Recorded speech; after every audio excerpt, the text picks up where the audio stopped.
Fasten your seatbelts. It's going to be a bumpy night. But tell me, Eddie, is that a rabbit in your pocket, or you just happy to see me? Ooh. So I figured I'd add that to the intro since we skipped last week because I was sick. And I apologize if my voice is still a little off. I can't seem to shake it for some reason. Mara had the COVID. I'm just kidding. You know what? I actually genuinely wouldn't be surprised if I did. Proof positive that masks don't fucking work. But there it is. But yes, I was sick. Pretty much all last week. Got to the weekend, and I was like, you know what? I had to take 2 more days. Not going to do the live stream. Feeling better. Voice sounds like I'm still dying, but overall feeling better. So I apologize again for my voice. Voice sounds so cute, though. We're back. We're back. I'm going to try not to cough. The cough? Yeah. The Just like... So if I mute myself, like if I go off camera real fast and mute myself, it's because I'm having a coughing fit. So just to warn you if that happens, but I'm going to try not to.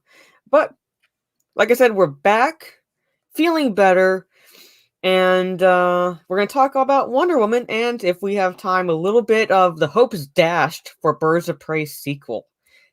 Surprise, surprise, surprise. Imagine my shock. Yeah, I got to get that clip. Imagine my shock. That's going to be like another one I want to add. I love that you can hear his accent in the GIF. Like, you don't even need... No, you don't. I don't audio. need sound. It's like just imagine my shock. Pretty much. But I'm going to say hello to the chat.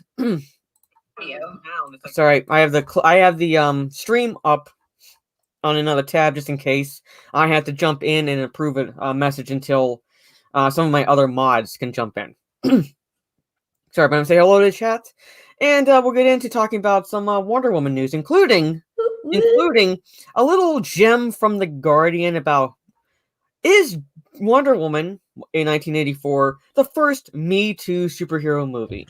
Wonder Woman! I shit you not. That's the title of the article. So, but without further ado, I'm going to say hello to everyone in the chat. First up is Darathon405. Hello, dear lady. Hello, Darathon. Good to see you. I hope everyone is having a good Saturday, the last Saturday before Christmas. So, and then we're going to have hopefully a special weekly Drunk 3PO stream next week. And if Drunk 3PO ever shows up in the chat, first off, did he talk to you about switching the days next week? No. Okay. I hope he doesn't, because I'm very excited. I have Monday off, so I won't be late.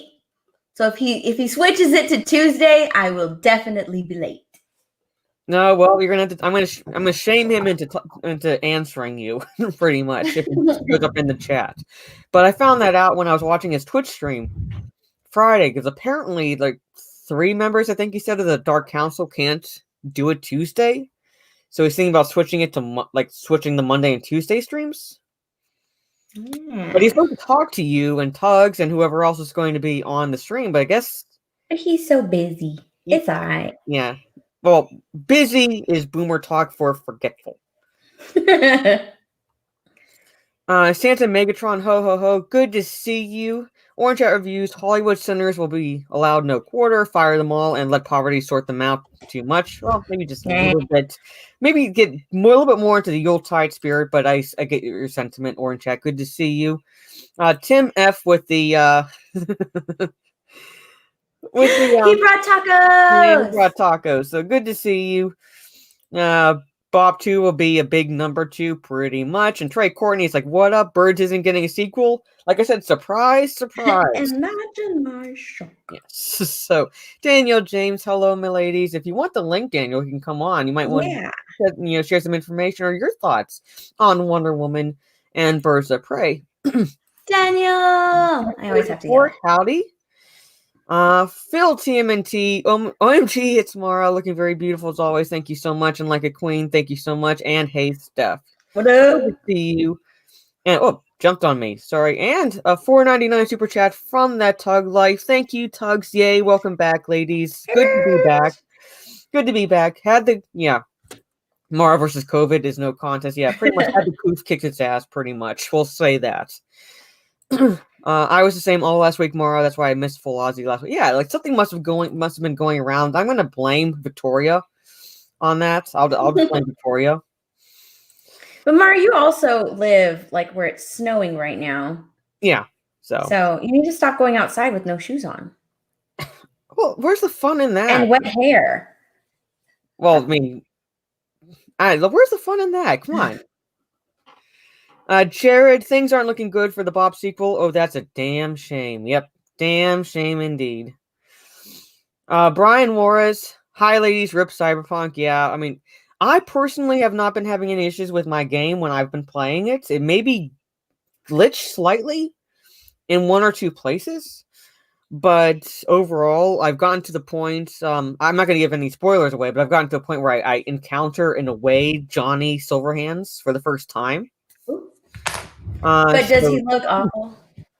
No, actually, he looks really good. Like I've seen how he looks on PS4. I have PS4, just the regular base model.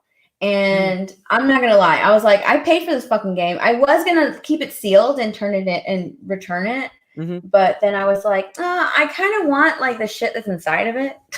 Yeah.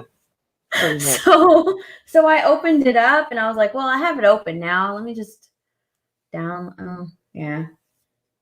See, the thing is, I bought my PS4 it sucks. Late last year, so I have basically a newer current gen model.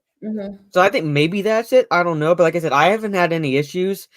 I mean, like they're not exactly like based on the sort of the official trailer footage that they showed. It's like not exactly that crisp and clear, but it's nowhere near as like bad as like the videos we've been seeing on Twitter. Oh, well, mine just kept crashing. It was awful. I don't know what's going on. Like, knock on wood, maybe I'm just like that lucky, but I mean, I'm saying like, I've had no issues when I played it. Yeah, I was just like, whatever. I'm just gonna stop. I didn't even try.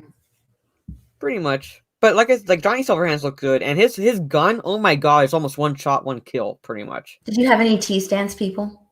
What? T-stance people. No.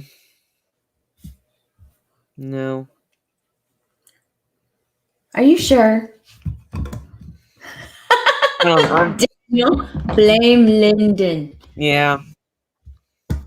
Lost Jedi 22 is here. Good to see you. He will be modding the chat, and he drops a hammer more than I do, so watch out what you say.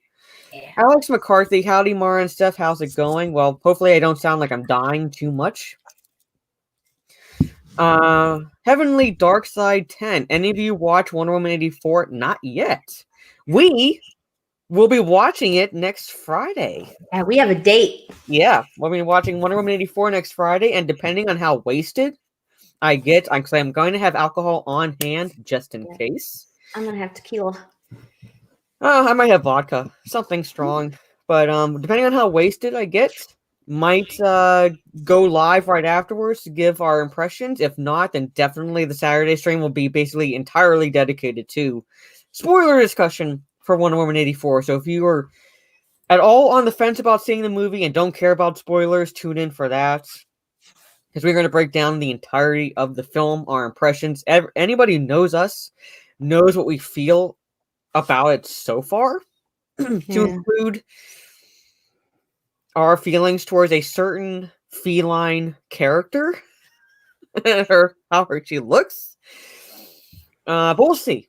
Like, who knows? Like, maybe like Maxwell Lord and Cheetah are like the downsides, and maybe the movie will be entertaining enough for us to overlook those. I don't know.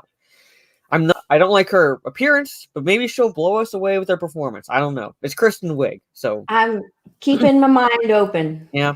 Even though I don't like the actress, I'll keep my mind open. Yeah, I'll try. The biggest issue I have is like if anything of the leaks is true, why she turns into Cheetah, I have a big issue with. Because it changes Maxwell Lord's character and it changes her character in a way. Well, not gonna say what it is, well, but if you know the leaks, you know what I'm talking about. Lord Vader, hello, good evening. Making sure I be on time. I don't know if I've seen you in the chat before, but good evening. Thank you for stopping by. Hello, peeps. Oh, jumped on me again. There it is. Daniel James, blame Lyndon. Hashtag blame Lyndon. That's what we're going to do. We're going to blame Lyndon. Pretty much. It's not snowing here. Well, we're still going to blame Lyndon. We're still going to blame Victoria. Listen, damn Victorians, pretty much. Drunk will let you know if the stream changes a year later. Pretty much. That's what he's going to do. Only had one T-poser so far. Yeah, I never had them. I haven't had them yet. I've had like I said, slight glitches, but none of them like standing like this. They look creepy. They're just standing there, like none of them standing like that. Oh, the Sentinel, you sound fine. Thank you. Yes, Boo's live stream sounds fun. Well, we're not going to exactly live stream. Yeah, we're going to live stream it, but we might go live afterward. Yeah, and then because there's no way I'm going to be live stream it and not get it claimed every 5 minutes. So there's no way I'm going to be able to do that, unfortunately. The only way I'd be able to live stream is not show it. So you'll basically just be seeing our reactions, kind of like MST3K to it, without exactly seeing the movie. Oh my God, Daniel, you're gonna go back on that word. I know you are, but I saw that picture you posted of your little face plant into a bush after your Christmas. Where was that on Instagram? Did he delete it? No, it's in the one group chat we're part of. Oh my God, I need to look. Yeah, you need to look. Wait a second. I looked at that chat today. I didn't see that. I'm pretty sure he posted it there. Yeah, because he said he had to his stomach had to remove something, and he basically went to do it in a bush, and he basically went forward. Oh, poor dad! Look at him. He looks so you're gonna do it for a while. You're not gonna touch it, but you're gonna touch alcohol again. Oh. Shane G, good evening. Love battling enemies in the future of Cybernetic City. I look forward to playing Cyberpunk as well. Look. I'll be honest. I think preference wise, I in a way prefer Witcher 3 over Cyberpunk, but I've overall been enjoying the story. It's very involved. I mean, they basically put a lot of when I say efforts, I don't. Granted, there are a lot of bugs and glitches, but when I say effort, I mean into the story itself. There's a lot of side missions. There's the main quest you have to go on. The biggest gripe I have right now is the fact that I don't like the first-person view vantage point, because you put so much effort into your character at the beginning, and you can't see it. Unless you walk in front of a mirror, you don't see your character again. So what's the point of all that effort? Yeah, that's my biggest gripe so far, because I put actual effort into the character. There are a couple things I would change, but for the most part, I like the way she looks. And then after that, it's oh, there's a mirror. Okay, she's in it. Cool.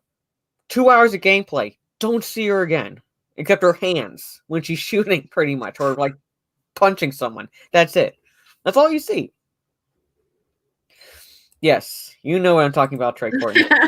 And Damajanai, hello there. 350 super chat from Open Air Like Policy, going to create a reality show called Cheetahs for furries. And oh my God, the fact that my city is essentially the furry convention capital of the world. That's hilarious. What I forgot to tell you guys last time when I was talking about that is my brother did not end up doing this. Almost, I kind of thank God he didn't, because he would have been on the 11 o'clock news. But he and his friends had the plan of dressing up in safari hunting outfits and walking around a furry convention. Your brother sounds dope. He is. Both my brothers are dope, but this one is actually going to law school.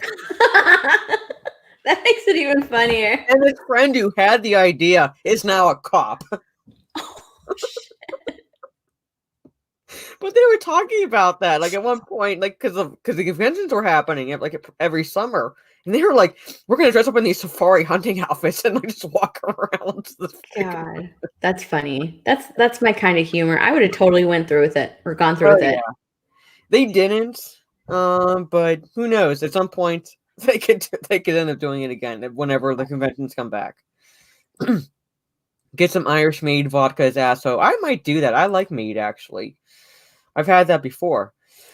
Soul Assassin, howdy, Mara and Steph and Chad. Good to see you. Senate! Cheetah just has a big persona. Yes, she does. Yes, she does. Yes, you really power. Oh my God. Got a head injury and a 199 super sticker. Speak of the devil that I was talking about earlier from Drunk 3PO. It is a lemon blowing a kiss. Thank you so much, Drunk 3PO. And I'll blow one back like Lethal does. Have you heard him? He's like, the way he does it. Yeah. really good. It's into it.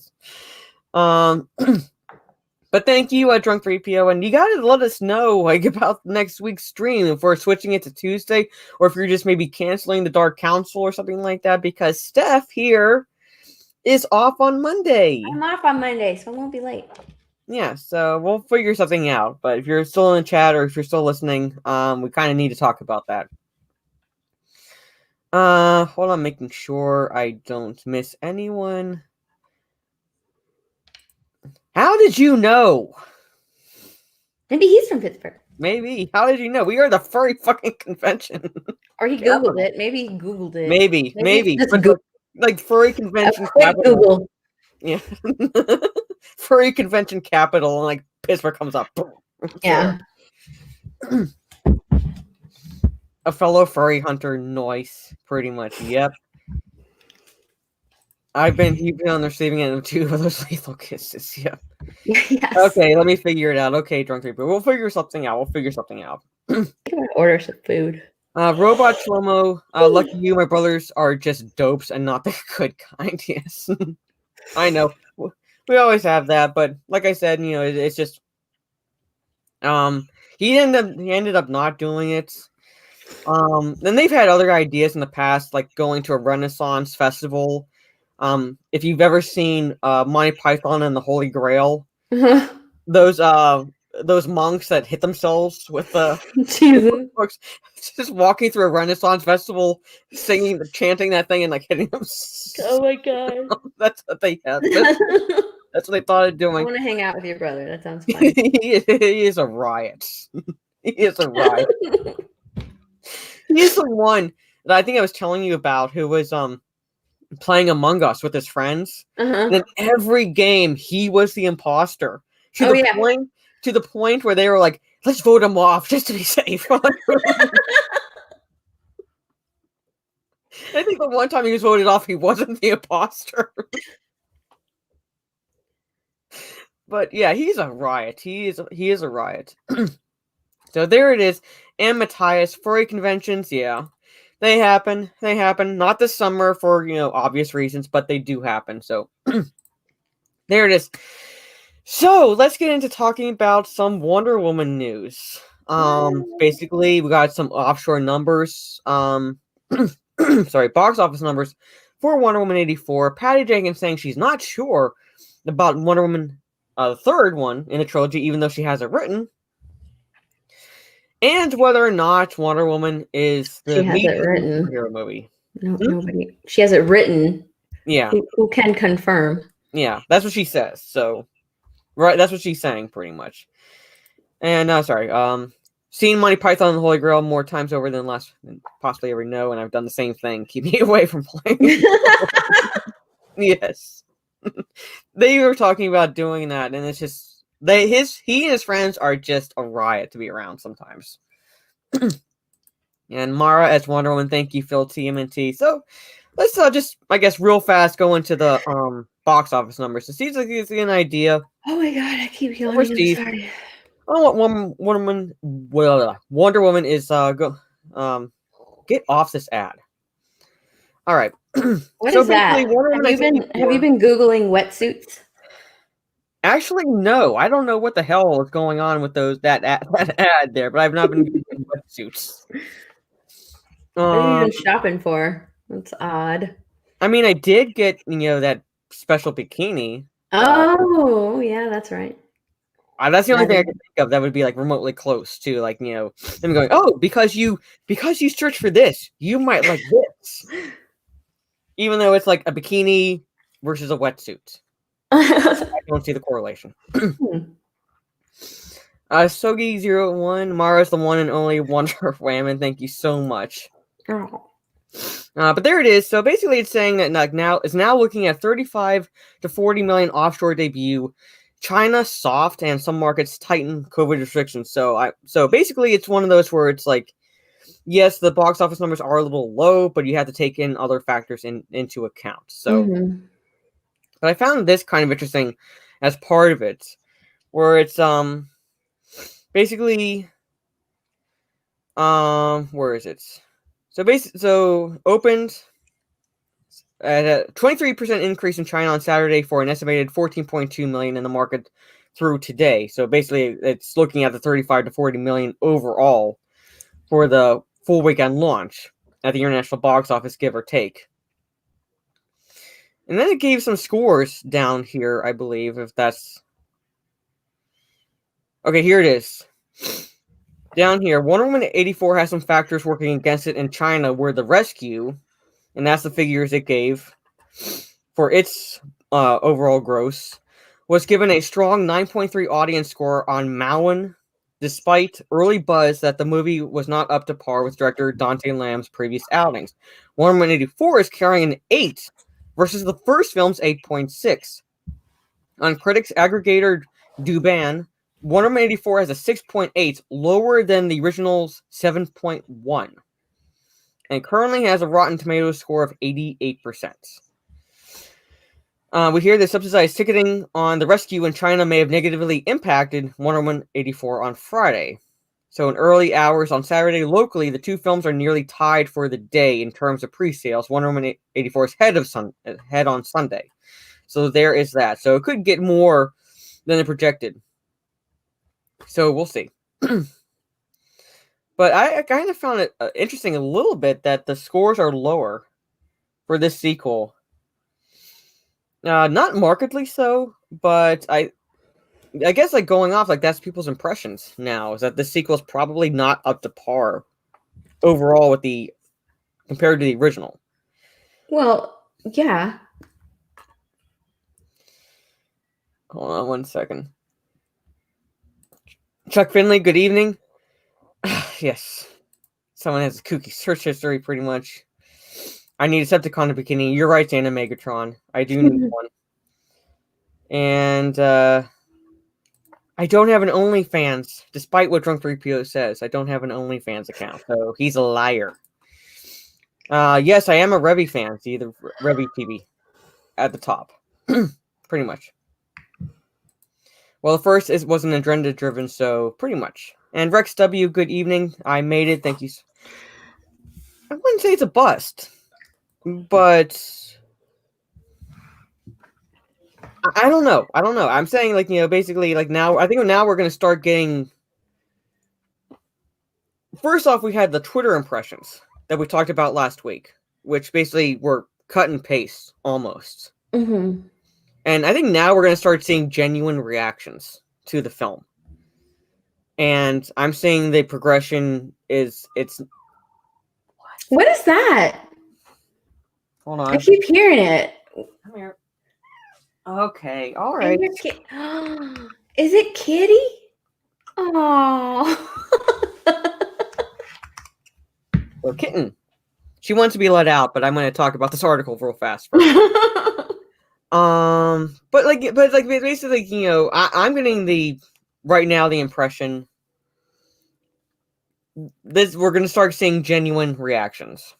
Mm-hmm. And the genuine reactions are going to be more or less Mixed. Yeah, mixed. at best. Mixed at best. Yeah, I really think they're going to be mixed. So, which probably is not going to bode well when you have the sequel, and this is supposed to be part of a trilogy. Well, it's only... God, I'm sorry. I'm so sorry. Jesus. I took medicine, and one of the side effects of my medicine is yawning. It's so weird. Um,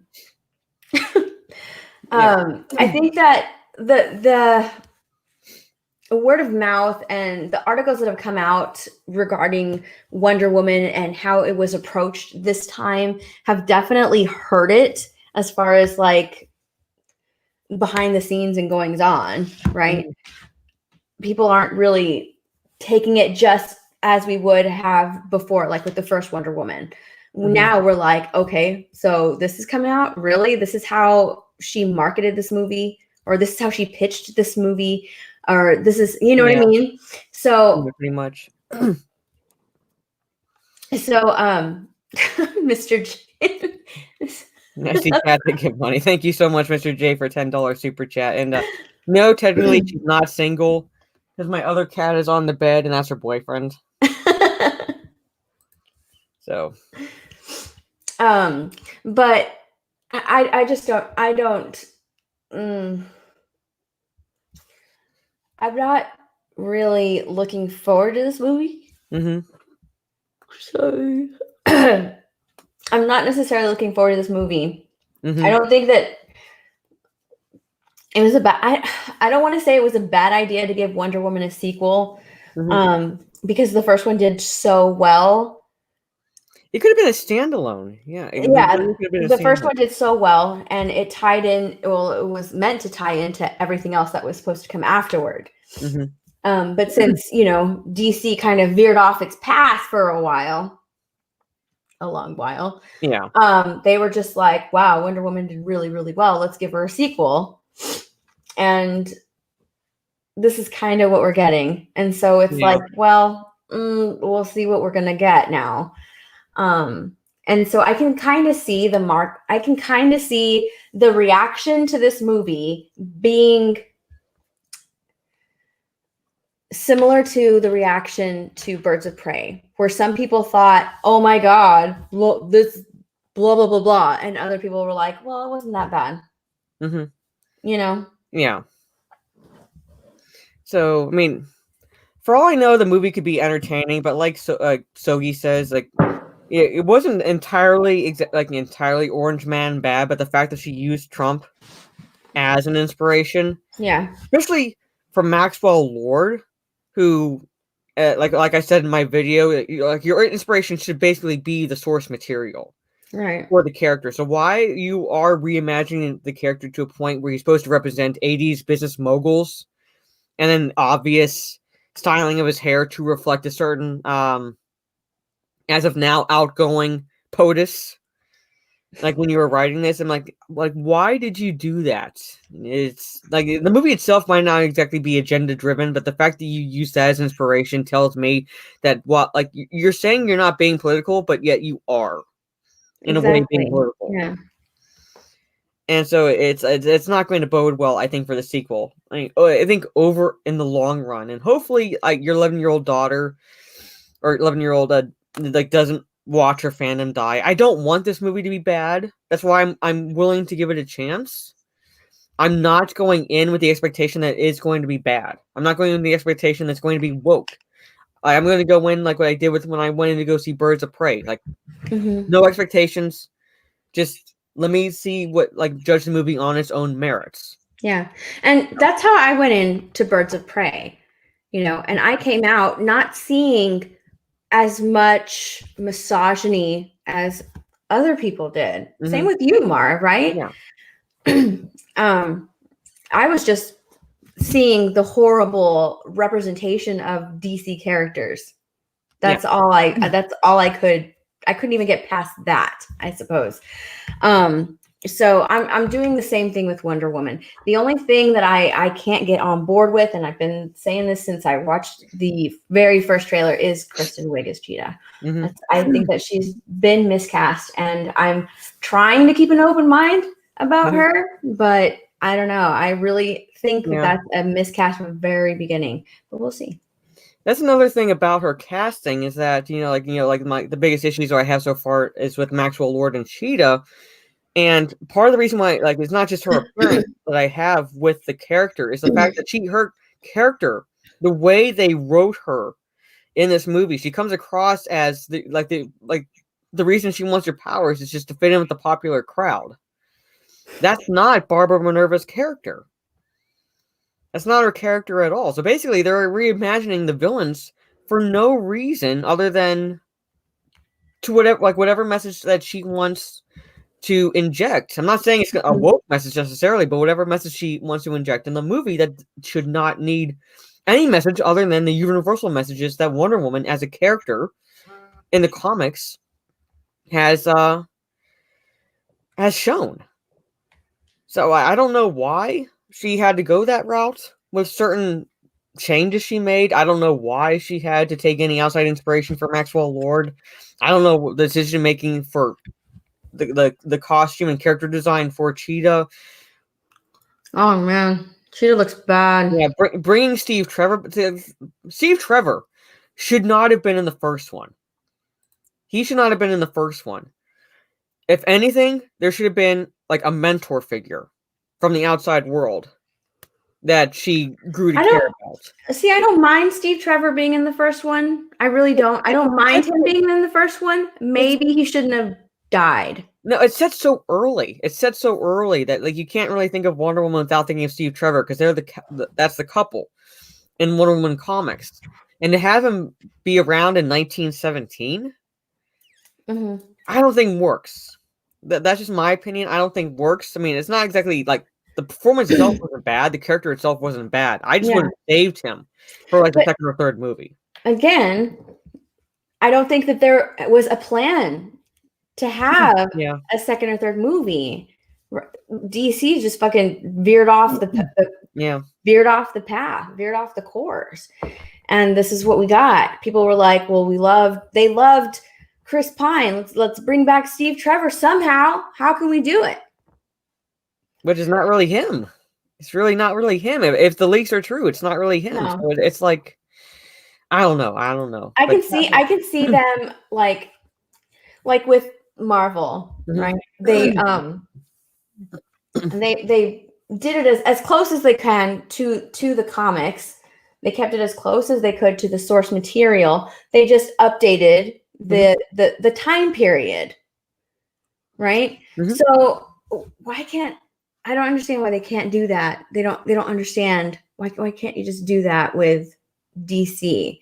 Yeah, it's just I don't know. But Pastor G, stopping by. Good to see you. I know you replied saying that you were going to stop for a few before you go to bed, so I'm glad you were able to come by. So there it is. Jam saying, "I heard it's good." Like I said, I'm not saying like I'm just thinking like it's mixed. Like there's some people I think that's going to think it's good. I think some people are going to think it's meh. And I'm going off of like like these scores I'm seeing, and we're going to start seeing. I don't want to say genuine reactions, but we're gonna we're gonna see when I say genuine reactions, I don't mean like that I don't believe the reactions at all. The people on Twitter, but that's Twitter. That's pretty much people putting their impressions on Twitter. I want to see user scores.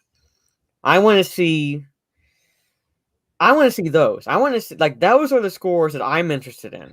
That's the audience scores. That's the audience giving their subjective and objective opinions about a film. Critics, I haven't trusted critics since the movie Avatar. Have not trusted critics since then. So that's just me. That's just me. So there it is. Sorry. I'm gonna try to go back up. Seriously looking forward to this movie, but I will not see it because it's Orange Man bad crap. Well, we'll let you know if there actually is Orange Man bad crap in there. Patty Jenkins has admitted she used Trump as an inspiration, but then she also said that she used other 80s business moguls as inspiration. Yeah, but the fact that she said, Trump.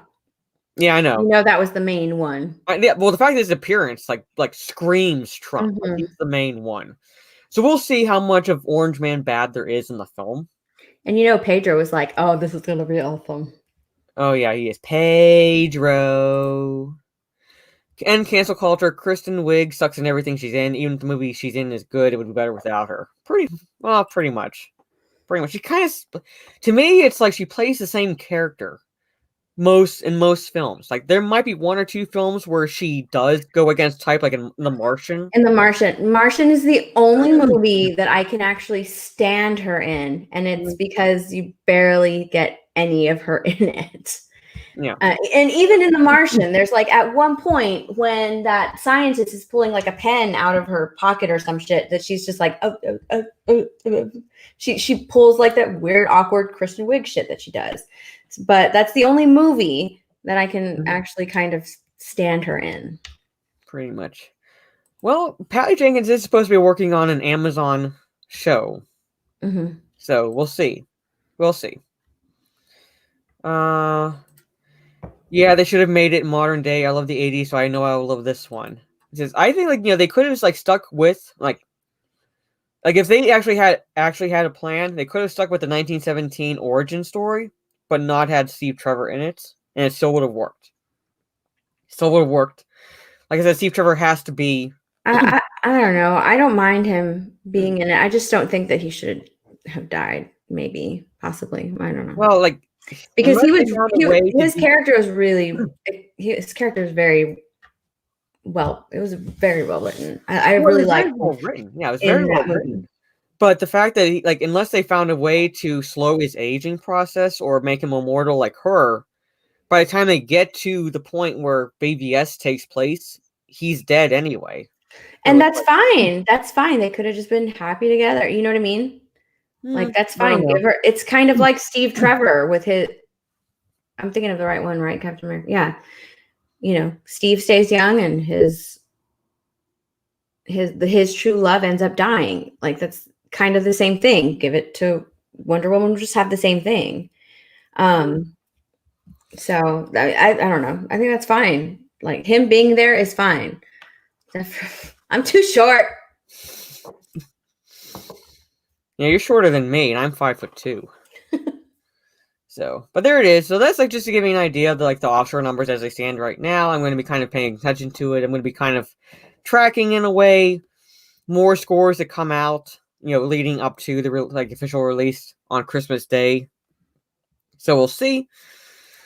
But let's see what Patty Jenkins says about Wonder Woman, the third one that she claims that she has not officially written, but at least has the story overall planned out. So that's according to her.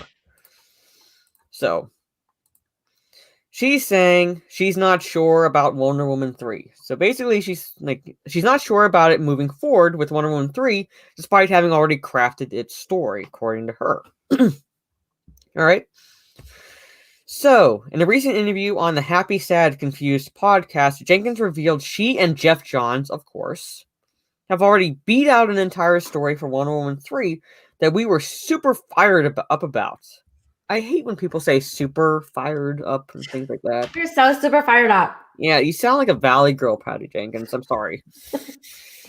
She continued, but I've never felt this way before as much as I do now. She went on to explain, I don't think I'm doing it next, and so I have to sort of wait and see where we are in the world, What I wanted to talk about in Wonder Woman 84 was very prescient to what I was feeling, and what you were sort of feeling was coming. Again, superhero movies should be universal. They shouldn't be about what you're feeling. They shouldn't be about what's prescient to now. They have to transcend what's happening now. That's why I'm apprehensive about this film. I don't want it to be dated. She's dating it here. She's literally dating it here. What is with Hollywood? What is with Warner Bros? What is with DC? Seriously. They can't help themselves. Mara is Wonder Woman, Steph is Cheetah, and Lethal as Maxwell. But then me and Mara would have to fight. That's what he wants. I think that's what he wants. Yeah. That's what he wants. Oh my god. That's going to be a clip if Lyndon never watches this. But, so, moving on. Previously, she had confirmed she's already started developing Wonder Woman 3 in addition to a spin-off film about the Amazons, which I mentioned earlier, but I thought that was supposed to be a show. that would bridge the gap between the second and third Wonder Woman movies. She still loves the Wonder Woman 3 story, adding, I'm sure parts of it would come over to it, but I'm trying to say to myself, don't decide, don't fall in love with anything. What would Wonder Woman do now? Like, what are you craving Wonder Woman to do now in this world? I mean, we're kind of going to see that in Justice League, so Mm-hmm. I don't know. I mean, I don't understand. It's not like she's The thing is, losing. when did she set Wonder Woman 3? She Do jumped you so think? far. Here's my question, and it's just like a theory, or not a theory. It's just I'm just posing a thought here. I'm wondering, when they shelved Zack Snyder's Justice League and they went with Justice League, and Wonder Woman was their big hit along with Aquaman. I wonder if they were going to take it to like, well, Wonder Woman was a huge hit. Let's have her. Right? Yeah. Let's have her. Let's plan her out. Let's plan her story out and just create the world around her. But now that's not going to happen because we're going to get Zack Snyder's Justice League, and pretty much everything from there going forward is kind of being planned, I suppose, around how that is received. Like the future of DC. So I'm wondering if possibly that could be like why Wonder Woman 3 is kind of let's shelve it for now. We're going to shelve it. Yeah.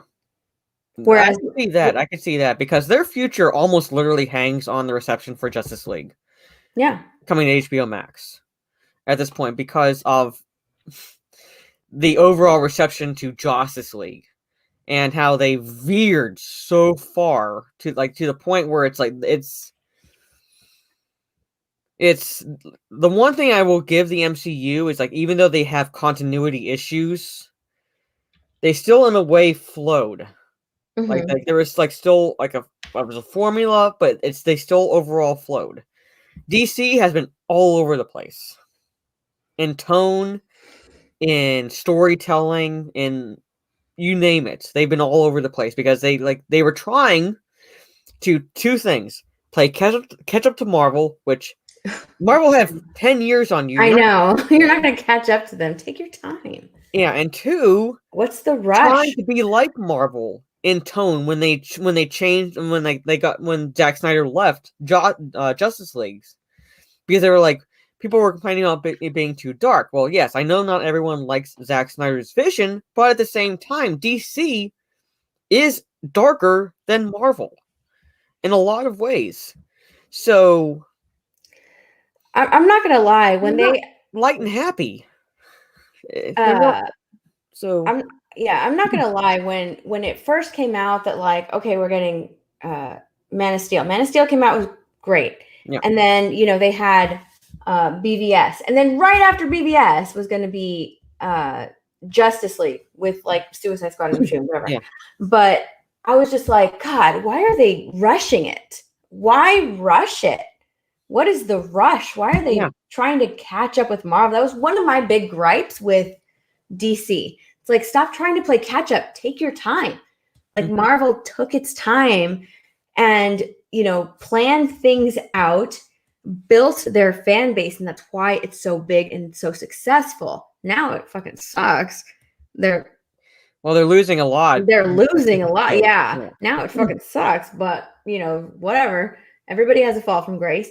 But I just couldn't understand back then, like, why are they rushing it? Why rush it? Give us, we have Man of Steel. Give us Wonder Woman. Give us Flash. Give us Batman, and then give us Justice League. Like, I didn't like how they did it. I didn't like how, okay, like here's Justice League. Now here are their solo films. What are you doing? Yeah. I don't know. Like there was really, I mean, Zack Snyder had a plan, but like the hierarchy at Warner Brothers, you can tell did not. No. You can tell did not have a plan. Phil Team into, what Wonder Woman 84 has in common with based on what I said, Disney Star Wars with the exception of Rogue One. Pretty much. It's Lucasfilm, Marvel both fall under Disney, and it's like Warner Brothers is looking at that and thinking, that works. That'll work for us for this property, not knowing the actual property they have. And I don't know. Like I said, I'm gonna watch this movie, open mind, plenty of alcohol, but an open mind. And I will give my honest impression. So if I like it, that's me honestly saying I like it. If I'm indifferent, that's me being honestly indifferent. Yeah. Pretty much. I will give you my basically we will give you our honest reactions to the film. So you might like it, you might not, but we're going in wanting to, in a way, hoping to like this film, but preparing ourselves to not. It's essentially how I will describe it. Hoping for the best, planning for the worst. Yeah, pretty much. The Flash movie has been Good evening, Blake. Good to see you. And Blue-Eyed Scorpio, teach me makeup. Well, Teach you how to maybe if I'm ever able to do one of Steph's makeup and media streams, but she does it in the morning, and Sunday mornings don't exactly work for me. Afternoons work better, but we'll see. We'll see. I do it in the mornings. That way I have my makeup on for the remainder of the day. Yeah, see, that's the thing. Like, I'm not saying it's not logical. I'm just saying that it's, like, as of now, like maybe the Sunday afterwards, because it's like I won't be really doing anything after Christmas. Oh yeah, maybe. So we'll see. But there it is. So, but I think like that's pretty much all that's really. Oh, here it is. Look at this. Look at this official synopsis. Okay, I'm an English teacher and I'm reading this synopsis, and my eye starts twitching. My eye starts twitching. And as an archaeologist, Diana, who works at the Smithsonian Museum, is a Wonder Woman who has extraordinary superpowers, said to be the strongest hero in the world. In 1984, Wonder Woman is in desperate, deadly danger in face of an enormous conspiracy of the businessman Max. Show some respect on the name, Maxwell Lord, not just Max. I know. Max is the name of a dog. Pretty much. Why are you calling him Max? Yeah. Max, come here, Max. Look at this. Who sings loudly to fulfill people's desires, and a mysterious foe, Cheetah. Can Wonder Woman stop the world's collapse alone? I'm like reading this, and my eye starts twitching. Pretty much. It's like that's the official synopsis. That's the official synopsis for the film. That's part of the reason why. An enormous conspiracy of the businessman Max, who sings loudly. Yeah. Who sings loudly. That's part of the reason why I have apprehension. People look at that official synopsis. Who sings loudly to fulfill people's desires. Pretty much. And a mysterious foe, Cheetah. I like green apples, Blue-Eyed Scorpio. I actually like I love green apples. Green apples dipped in caramel. Yeah. That's delicious.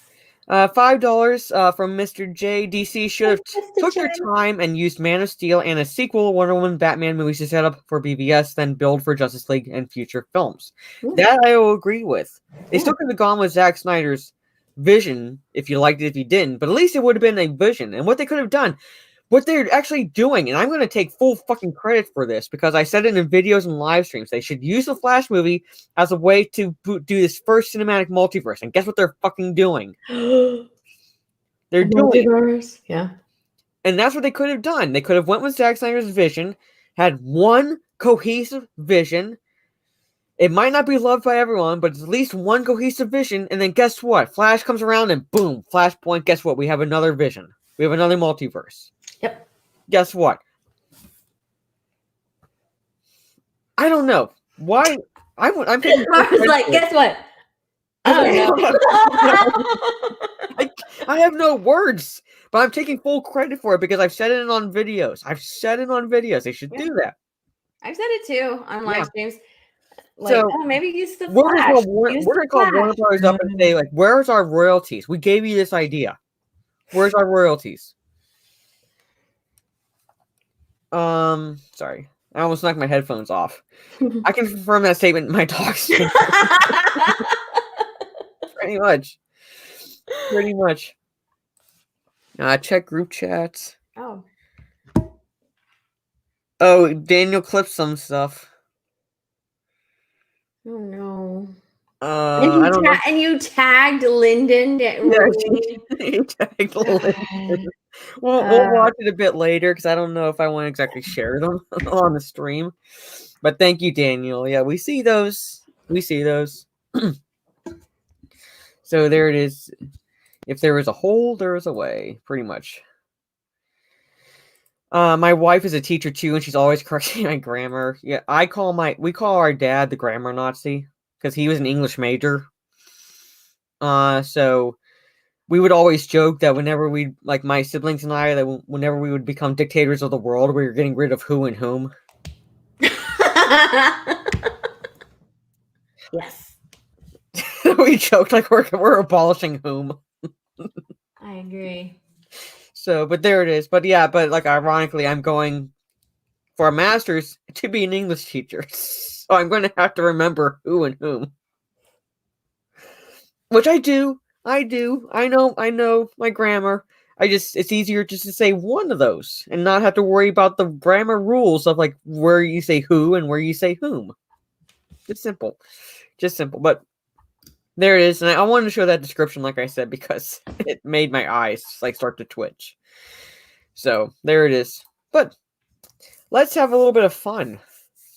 Let's look at this Guardian article about how is Wonder Woman the first Me Too superhero film. Oh God. Pretty much. I'm waiting for the Charlie Brown multiverse. Oh, I bet in one he actually kicks the football.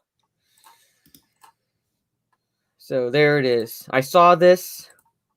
It's the Guardian. So of course, Gal Power is Wonder Woman 1984, the first Me Too superhero movie. Gal Gadot does battle with supervillains and everyday sexism in DC's cliche clobbering sequel. Is it a sign of the genre's future? Pretty much. Welp. Welp.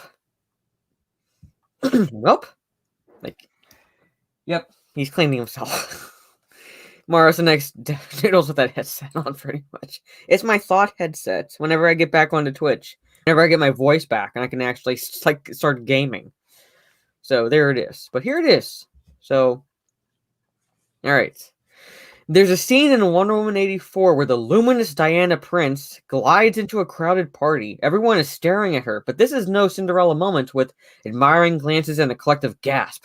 It's an expose of sexual harassment. Oh my The God. camera focuses to Diana's point of view, and we experience a series of persistent, entitled men cracking onto a woman who is clearly not interested. It's a rare case of a superhero movie showing everyday sexism from the woman's point of view. Shut the fuck up.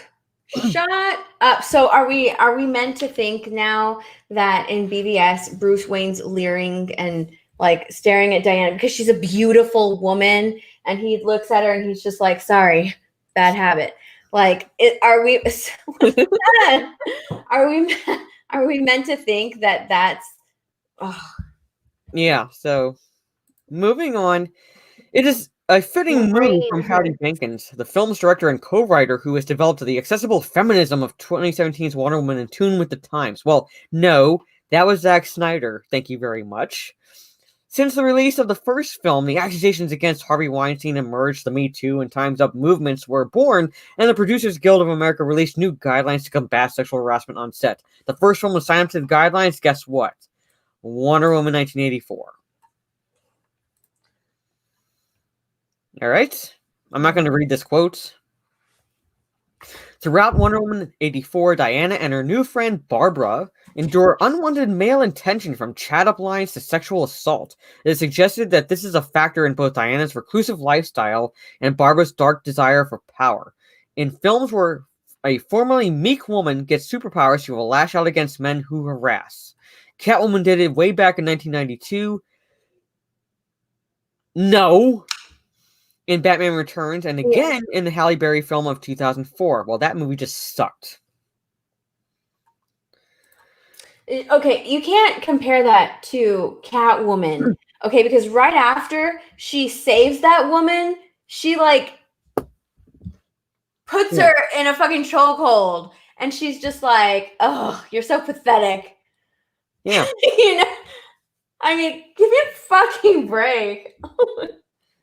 That's why I said, like, no. No. She basically calls her fucking pathetic for, oh my god, I'm so weak. Like, you're so fucking pathetic. You're waiting for a man to save you. Yeah. Like, get out of here Yeah. with that fucking comparison. Oh my god.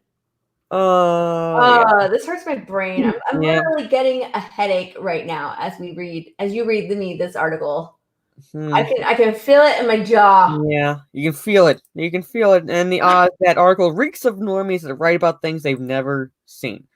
Pretty much. God. All right. Okay, talked about Lori Petty, talks about Birds of Prey. Of course. A more wholesome example dates back to 1984 itself in the critically derided Supergirl starring Helen Slater. In one scene, she goes up against two truckers who escalate from calling her honey bun to threatening gang rape. Why are you doing this, asked Supergirl. It's just the way we are, they shrug, before being kicked into a dumpster. I mean, that's... Okay. Again, you're taking a scene out of context, which escalates very quickly, and saying that it's... I don't know. I don't know. I can't right now. I can't. Here's the thing with these types of writers, if you want to call them writers, journalists, if you want to call them journalists, they won't watch a movie for the story, right? To watch it for entertainment value. They'll watch it and be like, oh my gosh, that's just like this. And they'll try and fit their, if they go into how am I wording this? If they go in to watch something that has like let's say Catwoman, they're like, okay, how can I fit my narrative or whatever I'm trying to write around something that she does in the movie? Yeah, pretty much. Or how can I watch Halle Berry's Catwoman, as cringe as it was, and fit my whatever I'm thinking into that movie? How can I fit in that movie? How can I write whatever I'm thinking into that movie? Or how can I watch it a certain way to fit my agenda? You can pull themes out of anything, and that's what. Oh, this is just stupid. It pretty much is. Pretty much is. So basically, down here, even in this paragraph, while these offenders are clearly villainous, they're clearly villainous. They're supposed to be villainous. They're not supposed to be admired. They're supposed to be you're supposed to root for Supergirl or any superhero, and for that matter, to beat the crap out of them. They're not supposed you're supposed to be rooting for the hero. But yeah, they go further and say that Wonder Woman 84 shows that ordinary men can be collective nuisance without realizing it. So guess what, man? You have to check your male privilege. Check your misogyny. You can be a nuisance. You got to wise up to yourself, man. Make sure you check your fellow man's. Yeah, hey, that's not cool, dude. Yeah, that's exactly what that commercial was saying. You got to stand in, be a white knight. Come on. You got to check that male privilege. I think this film makes great strides forward in portraying harassment as a reality. The party scene gets across the feeling that it can be wearisome and distracting while remaining entirely credible. I hope that gives men watching the film some idea of the sheer irritation factor that can be involved in that sort of low-level harassment. Okay, so there's actual levels of harassment now. So basically, if you even show any attention at all to a pretty woman who comes into a party, that's low-level harassment. Guess what? So you gotta check yourselves. You're not supposed to stare at any woman. Keep your eyes on the floor. Yep, where they belong. Pretty much. Pretty much. Sounds like Pretty much. No privilege in this. Very good. And Rhino comes in. Wow. And the John Beck, good evening. Hello, everyone. So, yeah. Soul Assassin says the writer of the article probably never had a man. Probably not. Look at this John Beck. I guess I'll look at the screen. I know. Keep your eyes on the floor. You only look up when we tell you to look up, and when Pretty much. it's Those subhuman appropriate. humanities. When Oh my we're God. interested, that's when you can start to stare. That's so stupid. Oh, you're like God. the unholy trinity, Pastor G. Like, just being a straight white male, you're the unholy trinity of these people. Like the John Beck goes, I join and get scolded. Pretty much. Pretty much. So, okay. Oh man. All right. So, later in the film, a key scene subtly conveys a message. Nice guys keep the conversation clean and don't outstay their welcome. So, you gotta know when to end the conversation. None of you wanting to keep the conversation going. None of you wanting to keep flirting with the girls. No, eyes down, and you leave. And make sure that you can read our minds. Yes. Make sure that you can, because we're not going to tell you when to end the conversation. No, you have to know. You have to know when you have outstayed your welcome by reading our minds. That's pretty much what, you have to know. You have to know to look at the floor, only talk when spoken to and allowed, and when we allow you to.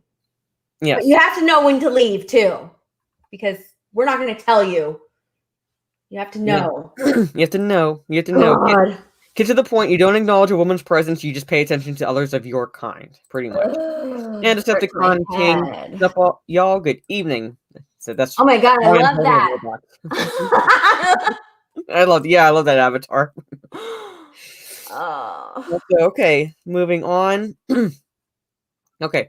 Elsewhere in the nostalgic story, there's a playful feminist streak at work. The villain Maxwell Lord poses in a cheesy TV adverts with a bevy of models echoing Biff Tannen in Back to the Future Part 2. In an inversion of a famous movie cliche, the dressing up montage involves a man. Walking in high heels is revealed to be an actual superpower. What? Okay. And Barbara is clearly in awe of Diana's extraordinary beauty and poise. It is acknowledged to be an unattainable ideal unless you happen to get your hands on a magic stone. All right, I'm sorry, but walking in high heels is a fucking superpower, especially if you're going to do it all day. Oh, Yeah. God. Nope. Bunch of sense. I can barely do it for an hour. Give me a break. I'm just going to highlight this. I'm not going to read it. I end the conversation when I pull out. Oh! Oh! Yeah? Oh my God. Fucking Rhino. You know that's getting clipped. Come on. Oh. Okay. While her appearance helps sell movies, Wonder Woman's kindness is her most important attribute to the plot. Well, no shit. Alright, so Wonder Woman 1984 feels like a Me Too movie in many senses, but will more superhero films commit to the cause? This year's production crisis could set back progress on sets. PGA guidelines require extra training of all cast and crew. Extra training. And at a time when productions are having to spend around 20% of their budget to implement COVID-19 safety protocols, these kind of optional extras may fall by the wayside. So there it is. Your kitty wants to leave. Yeah, I'll let her out, but I'll leave this up so you guys can kind of peruse this last little bit here while I stop my camera and mute myself. Wait, where did you stop? Mark, can you highlight where you stopped?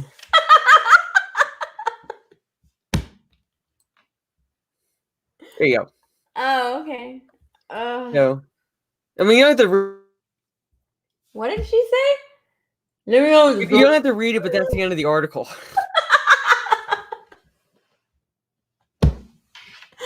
Oh my God, of course. As we enter 2021, we must ensure that the strides we have made in stamping out bullying and harassment are not set back. I like how they just kind of it's up a little bit higher, but I like how she just kind of glossed over the fact that Gal Gadot is like really beautiful. Yeah. See, You know, like, oh, her appearance helps to sell movies, but that's not what's important. Yeah. It's this right here, what I'm talking about. No, yeah, right It's here. not the fact that people are staring at her because she's beautiful. It has nothing to do with it. It's everything that I'm talking about right here. Oh God. Yeah, stunning and brave. Pretty much. So stunning and brave. So stunning and brave. And then at least with a bit of luck, next year we'll bring more female superheroes to the big screen after releasing Captain Marvel in 2019. Disney's 2121 plans include the delayed Black Widow and Eternals. That's a lot of powerful A-list female talent ready to kick harassers into line, or even just gently nudge them into the present. That's So right, again, harassers. Yeah, Harassers. All check you your harassers out there. check your male privilege, you harassers. Oh my God. This article is fucking horrible. It is horrible. Yeah. Wow. Jeez. And Richard Greeter, good evening. Thank you. I'm sorry you came in with this horrible article. But I saw this. And we were talking about Wonder Woman, so I'm like, I got to go through this. I started skimming it and I was like, this is so fucking stupid. That is a horrible article. Jeez. Oh man.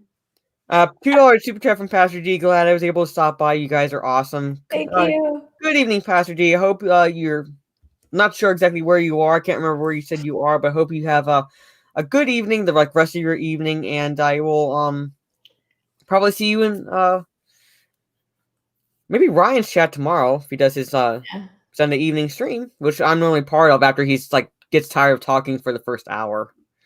Pretty much. Or on Monday stream with Drunk CPO. Yeah, which is we'd better have that damn stream next week at some point because I bought an ugly sweater just for the occasion and a couple other things which I showed you. Yeah. And I'm like, I'm getting my money's worth out of that crap. God. Okay. At the very end, she literally calls the men, right? The men who are going to go and see this movie, who are required, by the way, to go and see this movie. Yeah. Because if you don't and it bombs, it's your fault, harassers. I love that's what I love about these women. I love it. These are women doing this, like or SJW is doing this and going, this movie's not made for you. Yeah. And then they don't go see it and like, why did you not go see it? See it? See, I love that like they want the male crowd to go and see this movie, but it's like keep your eyes on the floor, harasser. You're a harasser. This movie is meant to teach you a lesson. You better be paying attention to that lesson that this movie is trying to teach you, harasser. So make sure your ass is in the seat to go and see it. God, this is so stupid. Such an awful article. I got a feeling all these female-led movies have the biggest chance to bomb harder than any other time previous. Yeah. Oh my God. Pretty This much. article is fucking hilarious and stupid. Oh my God. I feel like my brain's about to explode. What's your opinion on the Cyberpunk 2077 disaster? Okay, just a quick opinion before we get into the last article talking about the Hope's Dash for the Birds of Prey sequel. My opinion overall on the game is I can only go off of my personal experience, and I've had none of the issues that other people have experienced. I'm not saying that I'm not saying that they don't happen because she has experienced crashes. So my biggest issue is how CD Projekt Red has handled the whole entire situation. If they had been upfront and said, we're releasing this game, but it's not entirely ready, or we're releasing it, but we're going to have to release patches along with it. If they had been at least upfront with that, then I would have been maybe upset initially, but okay, I would have respected their honesty. I would have preferred, actually, that they would have delayed it until like March, April timeframe next year, which would have given them an extra 5 to 6 more months to actually make sure that these issues don't happen. Yeah. Or at least happen on a bare minimum. Because I mean, I'm not expecting a game to be released perfectly. People are gonna be upset that it got delayed, but I mean, look at the entertainment industry overall right now. Everything is getting delayed. Everything. Well, and that too. They had the perfect excuse. I mean, come on. But that too, with the gaming industry is like there will be an initial backlash to another delay, but if these people at all knew anything about gamers, is that initial backlash is very short lived. Yeah. Then the anticipation for the game comes back. So if they had said that they were delaying it, don't even give a date. Like I'm saying, like March, April timeframe, but don't even give a specific date. Just say 2021. We would have been initially, pissed off because this is another delay, but at the same time, we want them to come out with a game that's it maybe buggy, but bare minimum bugs and playable. Some of the movies that got delayed did it right. You know, like the new Fast and the Furious movie. There's like, yeah, it's delayed. We don't know when it's coming out. Yeah. Do some shit like that. Like we don't know when it's coming out. Because like they delayed Black Widow and then they delayed it again and then they delayed it again. It became like a joke at one point with Black Widow and Wonder Woman, and it's just like it's going to be the next New Mutants, right? New Mutants. Like who knows when it'll get released? It'll be like the next New Mutants movie. And so it just became a joke because it just kept getting delayed, and they kept giving a future release date. Well, maybe this date. Well, maybe this date. Well, maybe this date. And it became a joke after a while. So I think that the movies that just were like, yeah, we're just going to delay, and we really don't know when we're going to release it. We don't know.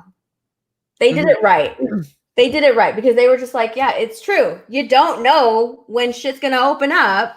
You can't really guess either. So just delay it. And that's what they should have done. They should have just been like, yeah, it's going to be delayed. We're just going to see where the gaming industry is at some point. We'll reassess when shit's open, when shit starts reopening. But yeah, but instead they gave dates. So yeah. Pastor G, you ladies have a great night. To answer my question, I'm in Michigan. Okay, so it's getting late, and I will be doing a Last Starfighter. Ooh, I love that movie. Stream on my channel tomorrow at 8 p.m. God bless. God bless, Pastor G. Hope you have a good evening, a good rest, and I love The Last Starfighter. It has the most awesome plots out there for an 80s movie. I mean, what kid doesn't want to be playing an arcade game and have aliens come down and say, hey, guess what? You got the high score on the game. You get to fight real space battles. what? Yes. And it's like, whoever thought of that plot, I mean, come on. Like, what kid doesn't want that to happen? I agree that many things Project Red was they were dishonest and that put off. Yeah, pretty much. That's like what made things bad. Like, it was the dishonesty. Because that's what's killing. Okay, I mean, what were they going to do? It wasn't.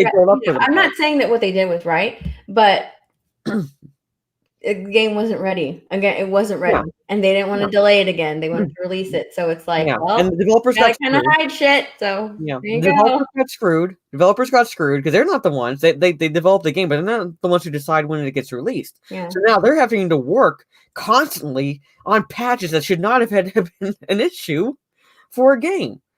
I'm not saying that like the game itself would not have any patches at all, but at least when they would have been released, it would have been, you wouldn't have had a patch like any, literally day one when I put the game on were 2 fucking patches. Like, that should not be a thing. Day one. It should not be a thing. So there you go. So real fast, last article before we start winding down, because I go on the Raging Geek Jedi show at 12 a.m., which is about 45 minutes from now for me, and doing Last Crusade trivia. So I gotta make sure I'm ready for that. Last Crusade? Yep. My favorite of the trilogy. And it's just a trilogy. I don't care about the 4th movie. Oh, the 4th movie is trash. Yeah. So here, guess what, people? Guess what, people? Margot Robbie dashes hopes for a Birds of Prey sequel. Imagine my shock. Imagine our shock. Duh. Pretty much. All right. So basically, she recently dashed some fans' hopes for a Birds of Prey sequel. She was asked in an interview with The Hollywood Reporter, who asked her if there would be a Birds of Prey sequel. Robbie responded, I don't know. Nothing imminent at this stage. Nothing worth mentioning. And the fact that there are people wondering about whether or not there is a sequel to this film, this is my reaction.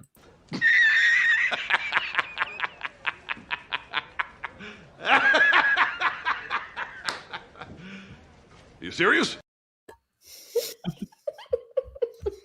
That's my reaction.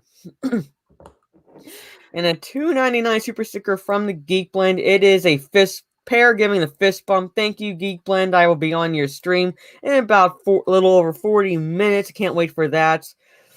Now, Like I said, love Last some Crusade. fans. I know a huge Birds of Prey fan.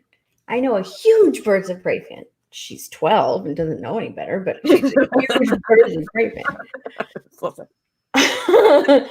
he's 12 and doesn't know any better. He's 12 and stupid. But she's a huge. Yeah. Yeah, she loves that movie. Yeah. And hey, she can, but it's just not a good movie. So, Robbie's brief comment appears to confirm a rumor from back in July that detailed sequel had been axed.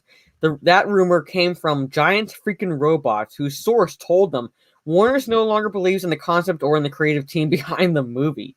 Scooper Grace Randolph would also report that WB has Harley on hold after Birds of Prey did poorly at the box office. And that's such a shame. It's such a shame because Margot Robbie is amazing in that role, and that it wasn't Harley. It just didn't feel like Harley. There were moments, there are tidbits Yeah. in that movie where she comes out. You can see Harley, you can like see her in her mind. Like you can kind of feel it. Mhm. But overall it was kind of like it was you could tell it was Margot Robbie doing an impersonation of Harley Quinn as opposed to in Birds of Prey, in Suicide Squad, where it was like no doubt. There's no doubt in your mind that was Harley Quinn. Pretty much. Like you said, like there were moments where I'm like, okay, that's something that Harley Quinn would say. That's something that Harley Quinn would do. Yeah. But for example, the two moments I can think of, the fact that I even remember anything from this movie is like just mind-boggling. But the two scenes I'm thinking of is one when she's in the car with Short Round's fat sister, chubby sister, and she's like, and she breaks out into her therapist. Yeah. Wording. Mm-hmm. Because like she's saying like, you're doing this, you're doing this, you're doing this, you're doing this. That's telling me you're lying. And like, okay, that's something that Harley Quinn would do. Mm-hmm. And the other scene that I can think of is when they're in the supermarket and like she's like looking for stuff to get that diamond out of Short Round's chubby sister, and she's pulling these laxatives off the shelf. And the girl like makes like a snide comment, and Harley Quinn turns around and goes, "It's either this way," and she turns around and grabs this big ass knife that's hanging on like this like rack here, says, "Or this. What do you want?" Like that's something that Harley Quinn would say and do in that situation. Yeah. See, I don't even know about that part. Like That's something that like Harley Quinn would. That's how she would act. Yeah. The one part for me, that kind of stood out, and yeah, it's a pretty cheesy part in it. Mm-hmm. But it was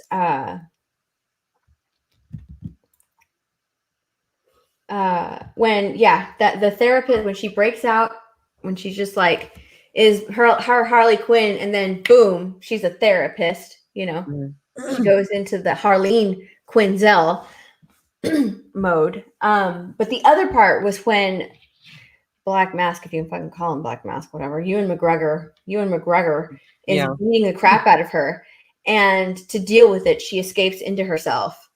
Mm-hmm. And you know, you get that like little dance number, and she's just like yeah, like that was kind of cringe to me, but I understand like what was going on in that scene. And also in that scene there was like again one moment where I saw a Black Mask, and that's when he's like he leans in closer and says like, "Do you know why I'm going to kill you? Because I can." Yeah. Like so that's like little pieces, little nuggets. But it's just not a good movie. Yeah. Pretty much. Like there were like nuggets. Like I think like the only one that really came close to like a genuine character portrayal was Huntress. And even then, like she's not exactly quite there. She was just like the What the hell? What is that? One of these is playing an ad, and I'm gonna close some of these tabs. So I have no idea which one's doing that. So, but like I'm saying, was Huntress. Like she's the one that came close because they at least kind of got her backstory right. But then Renee Montoya, Oh, Black Canary, Harley Quinn. You managed to make Harley Quinn the movie boring. yes, And that's the that was thing. Like, why is she so? That was not Cassandra Cain. I'm sorry. Like the biggest sin for character-wise was Cassandra Cain. I'm like, that is not Batgirl. It's like they literally took her nickname Orphan and like, oh, let's make her a foster child and like this in this shit system. Pretty much. That's what like that's what pissed me off more. Like when they released that scene of like the funhouse fight and I saw Cassandra Cain hiding behind something, I'm like, bullshit. Bullshit. Yeah. That's what pissed me off more. So here it is. Birds of Prey marketed itself as a feminist film that would tackle misogyny. That again was they shot themselves in the foot because it really didn't tackle misogyny if you like actually look at the movie as a whole, but they shot themselves in the foot with that marketing. Especially also with Ewan McGregor here shooting off his mouth and promoting the film back in January stating, "Yeah, it's about time. We were both really proud. We talked about it. We were both really proud to be involved in a film that was a feminist film that tackled misogyny." I think he's talking about him and the actor who played Victor Zsasz. I know, and it's like, are you guys gay or what? Are you in a relationship here? It was very weird.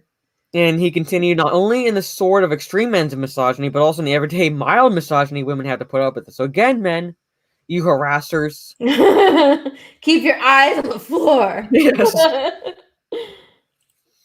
He then added, and this film peppered with references to that. We were just proud, blah, blah, blah. You know, we know that quote. He said, he told a French website, what interested me with Birds of Prey is that it's a feminist film. It's very finely written. There is in the script a real look on misogyny. So again, like, you know, he's shooting the movie, like basically just shooting himself in the foot. I know. See, and I'm just, it's like it's what they want. It's what they want. They're trying to fit their own ideals and their own shit into the movie. And it's just like, I didn't see that much in it. There's like maybe a couple of parts that made you like, oh, okay, whatever. Yeah. But, yeah. Using a misogynist to promote feminism was kind of ridiculous considering Ewan cheated on his wife with the actress that played Huntress. Yeah, ironic, isn't it? Ironic. And he says, like, right here, we need to be taught to change. you harasser. Yes, you everyday harassers. I like Ewan McGregor, but yeah, I really think that he's just like this huge white knight because of what Orange Hat just said. Like, he's just like, don't bring my past up, people. I'm your biggest fan. Yes, I'm the biggest white knight of this movie. Like, pretty much. And a $5 super sticker from Lethal Lightning. It is a lemon, and I guess a smaller lemon, waving with waving like on the beach, I guess, or something. But thank you so much. lemon. I can't tell what that other one's supposed to be, but yeah. So, and hold on, like they promoted the film's costumes were less male gazy, which was God, see, keep your eyes on the floor, and they won't change the costumes. You know what? was also pointed out is that by making the costumes less male gazy, they are taking away from the lesbian gaze. That's true. They As don't well think that, as well as the semi-bisexual. yes. So when the film eventually released in theaters, it was a box office bomb. It was estimated production budget of $82 million only. It garnered $33 million opening weekend, and a total haul worldwide box office is $201.8 million, which is essentially a bomb. That's a big bomb. Yes, following the film's abysmal opening weekend. And I contributed to that opening weekend. I paid. I did. Somewhere I have the ticket to prove it. I did. It's and thinking that because of the abysmal opening weekend that the title was the reason, they changed it from which was like Birds of Prey and the Fantabulous Emancipation of One Harley Quinn. They just changed it to Harley Quinn, Birds of Prey. Birds of Prey. Even though Harley Quinn has nothing to do with Birds of Prey. Yeah. The They title were so happy with that title too, because apparently, like Margot Robbie, like wrote that on her script because it was just like that, and she wrote it, and they're like, "Oh my god, that's fabulous! We're going to put it on the movie." Yes. Hey, Maxwell Lord is here. So, while Warner Bros. Changed the film's title, defenders of the film, including Punisher creator Jerry Conway, would blame men and misogyny for the film bombing. Well, of course. Yes. This is what he wrote. Of course. Yes. I'm so disappointed by Birds of Prey box office and what it says about the male audience for superhero films. Well, the male audience was told the film wasn't for them, so why should they see it? I know. Why should they see it? Here's my controversial take. Don't hate me. The movie didn't pull teenage boys because Margot Robbie didn't want Harley Quinn to be sexualized as she was in Suicide Squad. No, the movie didn't pull men or female boys because the movie fucking sucked ass. Yeah. It did. And people don't care about critic reviewers. Like they listen to word of mouth. You know, people that went to go see the movie, like journalists, movie reviewers, critics, everybody knows that they're fucking paid off. If anything that this fucking being in quarantine has helped, it's expose all of that shit, because now people have like way too much time on their hands that they're just like looking into everything. They're like, what? Yeah. What did you just say? What? You know, we're not distracted by work. We're not like moving back and forth and you know, all of our life and shit. We have way too much time on our hands. So it's like, whoa, our eyes are finally open. We're seeing all the bullshit that you're finally saying. Like, Pretty much. Stupid. Yeah, and he goes, unfortunately, what she may have proved, who can say off one movie, is that the male audience for superhero movies isn't as mature as we'd like to hope, and the female audience isn't large enough to compensate. Oh, by the way, the movie is still in theaters, guys, so go and see it. Yeah. God, so stupid. Pretty much. Yeah, I'm not gonna go. Oh god, this is so real. Like he should have. That's what he should have said. Like in his follow-up tweet. By the way, guys, if you don't want to see him this way, go see the movie. Prove me wrong. Yeah. Or the movie's still in theaters. Check it out. You know. Fuck. Pretty much. But no, let's just insult them because they didn't go see it opening weekend, and make sure that they don't go see it in the next weekend. Fucking stupid fucking idiots. It actually makes no fucking sense. It's basically like, you know, again, this movie is not for you. Why aren't you sexist seeing the movie? Like basically, what do you want them to do? And basically, Megatron says it here. Sorry, not sorry. We like sexy women. Guess what? Lesbians like looking at sexy women too. And you putting them in those ugly ass outfits is not exactly turning lesbians on either. I know. Like the Harley Quinn Suicide Squad outfit, that was like the Halloween costume of the year. Like, even still, it's still available and people still love fucking wearing that costume. The day of Halloween, I went to Party City to get a Halloween costume, and the fucking Birds of Prey costumes were still there. Harley Quinn's costumes were still there. And yeah, okay, fucking blame it on fucking COVID. Whatever. But it's stupid. Her costumes were fucking stupid. Who's gonna want to wear that chicken outfit? I'm not gonna want to wear that fucking chicken outfit. It looked stupid. It looked cheap, and they were selling it for like $50. I'm not gonna pay $50 for a fucking chicken outfit. It's stupid. Nope. Pod Racing Palpatine, hello there. Good to see you. I love that. Yep. So basically, and like I love the sizzle reel. Like it mentions the sizzle reel here.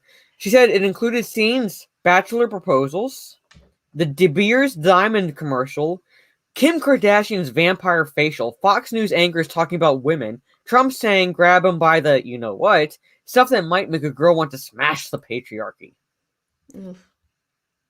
I don't understand why they had Kim Kardashian's vampire facial in there. Is it because, you know, we want strong women, not these women that actually go and treat themselves every now and then? I don't know. I really don't know. That's so weird. I really don't know. I don't watch The Bachelor. I don't care about the Kardashians. I don't watch The Bachelor either, and I Yeah. don't watch the Kardashians either. But I I do don't- know about that vampire. Nothing about that makes me want to smash the invisible patriarchy that these people like to claim that they're fighting. Keep your eyes on the floor. Yeah, pretty much. Pretty much. Oh my god, a vampire So- KK facial? No, it's called a vampire facial because like it's supposed to like use blood or something to get. Yeah, it's kind of like if you know anything about Elizabeth Bathory, Mhm. she would kill young girls, virgins, because she believed that their blood made her younger, Yes, her look younger. That's the point. That's kind of the point of the vampire facial. vampire facial. So there's that. There's like little tidbit of history for you. Yeah, inspired by a serial killer. It pretty much inspired by a serial killer. Not like a serial killer that lived like centuries ago. So it's been around for a long time. There was some truth to what she did. We offered in our spa. Yeah. Oh, did you see that movie, Stay Alive, where they used like the premise of Elizabeth Bathory for the game, but they completely changed it to like she was like she had an orphanage or something in like Louisiana or something. No, I didn't see that. It's really not worth your time watching because really the premise itself, okay, overall premise itself is like if you die in the game, you die in real life, which is like, okay, fine, good. But then none of the characters ever bothered to just eject the disc. Oh god. So I'm like, if they made the movie where it's like you can't eject the disc, like no matter how hard you try, then yeah, okay, I can believe that premise. But none of the characters hit eject. But they use the premise of Elizabeth Bathory and kind of like modernize her. So like it is believable that they couldn't exactly travel to what's now Hungary. So because it's like these are 20-somethings on a budget, pretty much. God. So they changed it to like Louisiana or something somewhere down south. If you want to watch it, it's a horror film. I'm not gonna. I don't like horror films. Yeah, but it's like one of those where it's like planning wise sounded good, execution wise not so much. Mm. So You know what I did watch though before I jumped on here was Ripper on Netflix, the new documentary. I love like learning, like this is Jack the Ripper, right? No, it's no, it was about the Yorkshire Ripper. Oh, Yorkshire Ripper, okay. I know about that. Like my mom, like I know more about Jack the Ripper because my mom loved reading books about Jack the Ripper. Like if she at all wasn't afraid of flying, she'd fly to London to do a Jack the Ripper tour because they offer those. This was the first documentary about a serial killer. We like true crime stuff, people. That had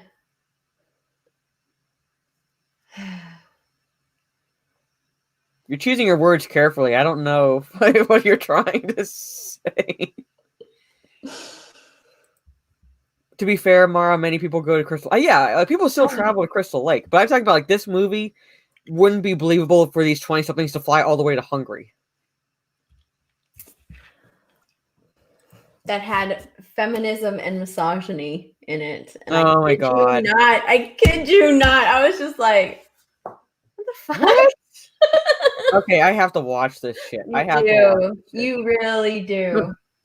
Mara, you should duct tape Steph to her chair and make her watch every horror movie ever made. No, I'm not going to do that. Serial killer. I'll watch. I love true crime and watching those documentaries. You know, actual shit that went on about like actual crime cases, but I can't watch horror movies. It's too scary. Scary movies is one of my favorite genres. But like, I've kind of been desensitized to that whole genre just because like based on like what I grew up watching. Seven was another good serial killer story. Oh. Yeah. I watched that. Yeah, I like that. I like that. So yeah, like Kathy Ann's quote was, "There were also undue expectations on female-led movie, and what I was most disappointed in was the idea that perhaps it proved we weren't ready for this yet." Alien franchise, Terminator franchise, Resident Evil franchise, Underworld franchise. I mean, those are female-led. Like The world has been ready for female-led movies. The world is not ready for shit. That's what the world said to you, Kathy Ann, that your movie was boring shit. it's something that it's so stupid that they weren't ready for it. They weren't ready for it. We literally were asking for a Harley Quinn led movie. Like everybody loved Margot Robbie's Harley Quinn. Pretty much, yeah. And they're like, they weren't ready for it. I mean, I'm not. She was a girl and she led the movie. They just weren't ready for it yet. I would watch Suicide Squad before I would watch Birds of Prey again.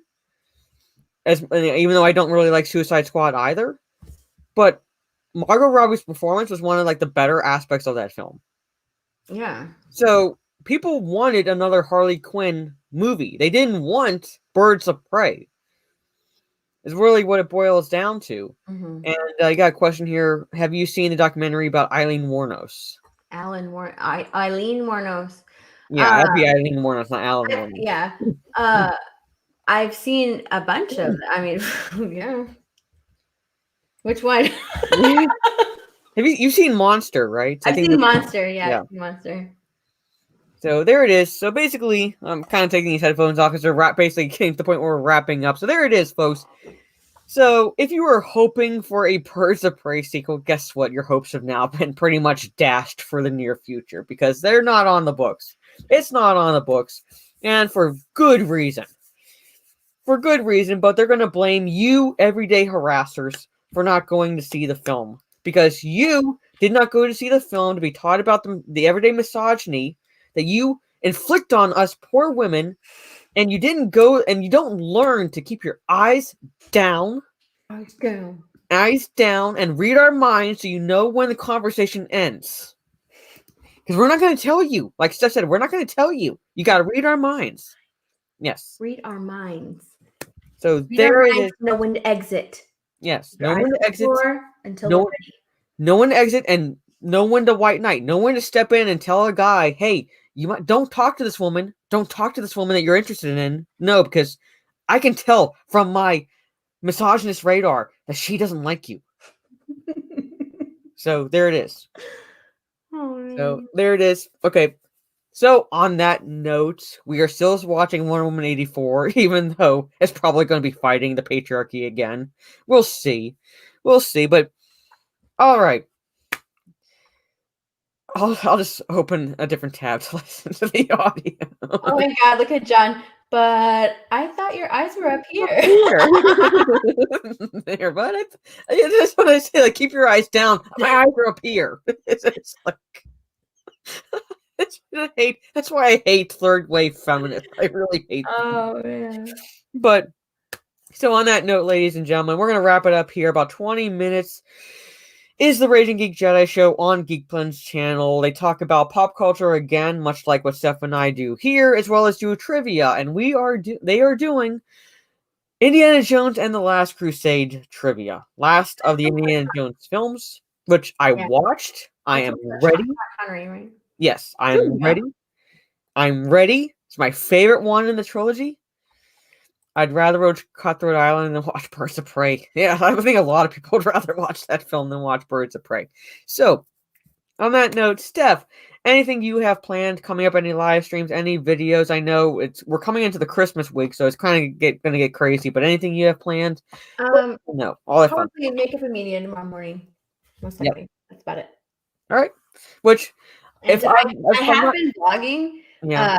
I just haven't been putting them up because I've been so busy. Like at work, they made us do mandatory overtime. So, yeah. Pretty much. I haven't been able to get anything up. I've just been tired. And if I'm not able to at least participate on the stream. At least I'll try to be in the chat. But like I said, like Sunday mornings are kind of difficult for me, and then Sunday afternoon actually tomorrow is free. But Sunday afternoons normally for me is D&D. I do with some friends of mine, including Steve Kenobi, who is the dungeon master, and he's kind of an evil dungeon master at times. That's cool. And here you go, Steph, for $2 Australian. Wait, Lethal my Attempt. God. Is that Steve? Is that Steph? Is that Is Steph? that Widow?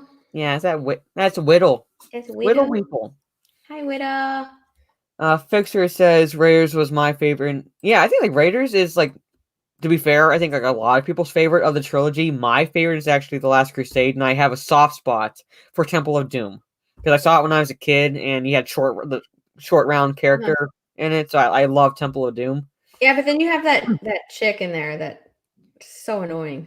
Yeah, Willie, but like Willie, that's her name. I kind of see like because she's a diva, and she's like basically thrown into this kind of like this like situation where it's like she's not exactly she's gonna be like a diva no matter what. So I can kind of see that. Voice is just so annoying. I know, but Steven Spielberg fell in love with it because he married the woman. So like apparently he likes something about it because yeah, that's his wife. Yes, that's his wife.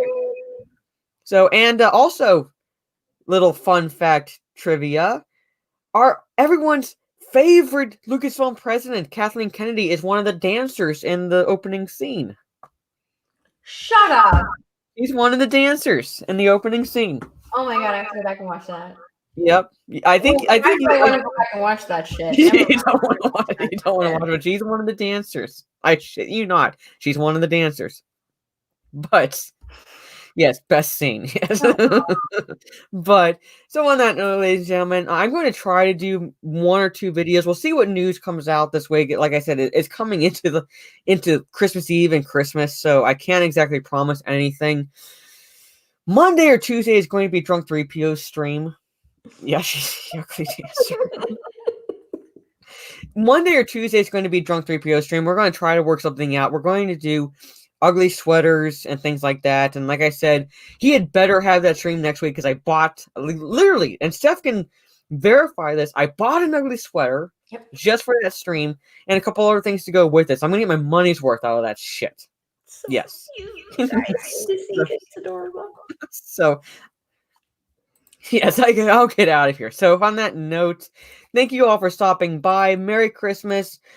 We'll see if we do a live stream next week. It's going to be the Saturday after Christmas. We'll see how everybody else is feeling. But so on that note, if not next Saturday, then definitely the Saturday after to celebrate the new year, because we'll be officially in 2021 by the time we stream, we stream again. So if we don't stream next week, so until then, good night, everyone. Take care. See you on the Raging Geek Jedi show, and as always.